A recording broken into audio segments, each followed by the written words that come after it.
It's real. Di Lee, independent for Fowler, genuine independent, no relationship to Teals, I was the first talks to Peter Credlin Credlin. around the fuel excise tax cut, put it to the Prime Minister, to the Treasurer, because at the time we were getting a lot of excise tax from fuel.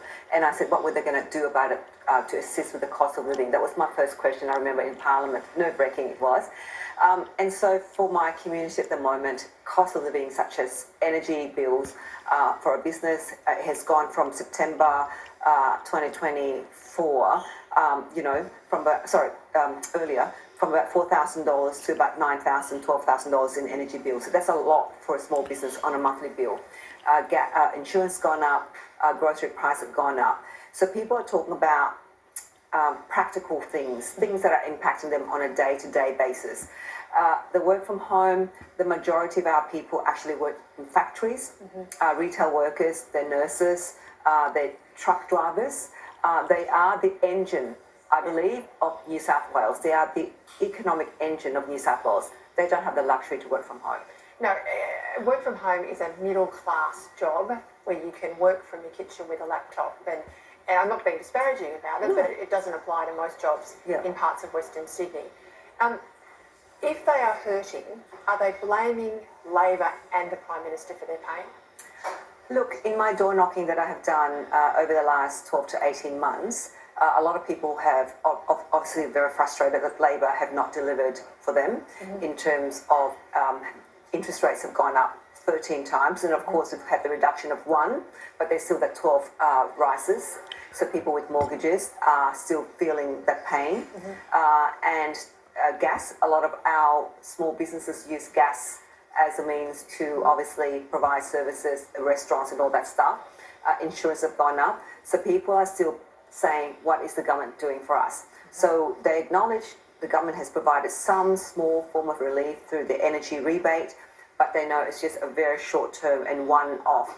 It's not a long-term solution to the pains that our community are currently feeling. Mums and dads, people driving cars, people owning 3 to 4 cars, having to take their kids to school, dropping their parents off to see a doctor, driving long distances to work and paying tolls along the way on top of paying expensive fuel. So there are many things that I think Western Sydney, and in particular people in Fowler and families, are experiencing that many in other places, in the other electorates, are not feeling. And they might be able to afford the rise in insurance, in energy bills, in other electorates, but in our community, it's often choosing between heating up, especially winter around the corner, or feeding your family and putting food on the table, going to work, and making all of those balancing, trying to weigh up what's best for the families. And families are very big in our community in Fowler. And in West family Sydney. sizes too, and extended families in the one Huge, huge. The ghost of Christina Keneally still looms over the seat of Fowler for Labor, and we know it does because when the Prime Minister was out there just the other day, he had to basically apologise for parachuting in Christina Keneally. Yes. Now, he said he had nothing to do with it. Well, it was captain's pick. My understanding, it was captain's pick. So I know that the Prime Minister, it was the decision to have Christina Keneally there. So look, if he acknowledged it was his mistake, that's great. You know, you as a leader, you would have to often acknowledge if you made a mistake and own up to that. That's good if he did acknowledge that. But I know that it was a captain's pick. So he picked that, and now back then he did not want the current candidate he's picked, so she's a second choice. So there's no way we're now expecting to get a second choice, that Labor's second choice, to be our candidate.